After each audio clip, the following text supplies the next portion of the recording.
Well, funnily enough, something that we have done for a long time. And if I seem a little bit cranky, it's because I am.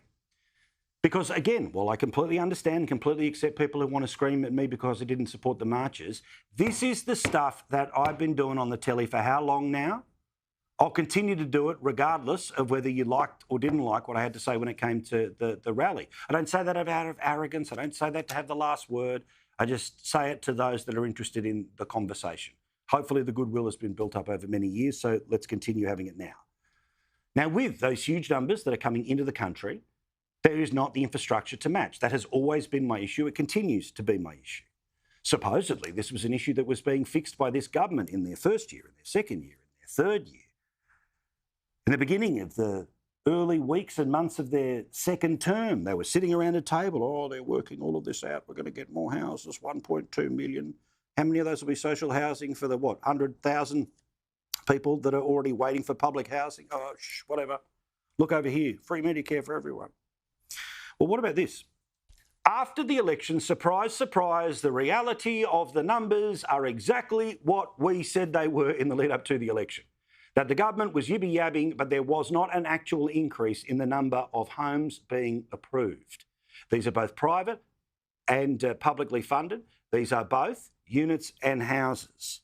Housing approvals fell by 8.2% in July, meaning just 15,769 dwellings were approved in July. That's in the entire country. That's units, that's townhouses, that's granny flats, that's homes, that's McMansions. 15,000. As for New South Wales, the units approvals have fallen by 24%, or should I say 28%, in the past month alone.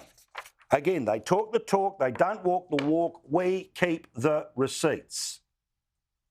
Which brings me to the concern many people have had since I mentioned to you last night about a Senate inquiry that was taking place last week. So this is the joy of watching the Sunday night show. We get the run on everyone else. So be here at 9 o'clock Australian Eastern Time each and every Sunday night. If the footy's running late or the cricket's on, please series link us or make sure that you check us out at skynews.com.au for just $5 a month. Now, in this aged care conversation, some 200,000 people are currently waiting to either be assessed for a home care position or even after they've been assessed to get a home care package. This means 200,000 people, 2 MCGs of people who want to stay in their home for as long as they physically can before they have to move into an aged care facility. 200,000. Now again, reading from this basic information, and let me break the numbers down because you can follow the data. The number of Australians who've been assessed but are still waiting to receive care was nearly 90,000 as of March. The Department of Health on Friday confirmed for the first time the number of people waiting simply for an assessment was now more than 120,000. The evidence confirms that more than 200,000 elderly Australians were either waiting for care after being assessed or waiting to be assessed. Now, we have a new face to show you. It's a person who, even if you follow politics as hardcore as you do, you've never heard before. This is the bloke who is one of the aged care ministers. Mark Butler is the main aged care minister. This is the junior burger. And despite the bed hair, it was his opportunity to get out there today and be in the spotlight. These are some of the questions that he copped. Wait till you hear his nothing answers. Of Labor's promised 83,000 new home care packages, 0 have been delivered. Meanwhile, more than 200,000 Australians are still waiting for either a home care package or an assessment of a package. Will the minister apologise to these 200,000 elderly Australians and their families for this betrayal? As a result of Labor deferring the commencement of home care packages from July 1 to November 1, a vulnerable 90-year-old Australian is suffering for too long. Will the minister say, as immediate priority, expedite the delivery of this man's package before it is too late? Now, wait till you see this bloke. Now, this guy, central casting, pushed up the ranks thanks to the factions. Well, there are people who are able to make it through the spotlight. They go on to being senior ministers. We'll all find out whether the pressure is going to crush this bloke or whether they will turn him into a Labor Party darling diamond and he'll keep moving on. I am not convinced that he makes it to the next round.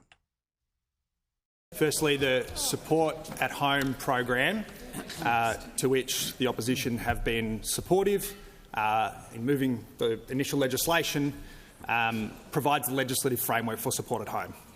So the members opposite will understand that the legislation they voted for is a requirement for support at home packages to be delivered.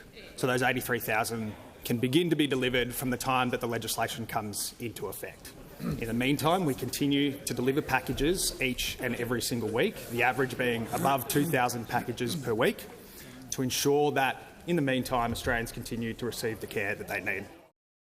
Scott Ray is his name. He is 38 years of age and he has a role in how many people in this country are going to be able to, Sam Ray, my apologies, to age themselves at home. Unbelievable.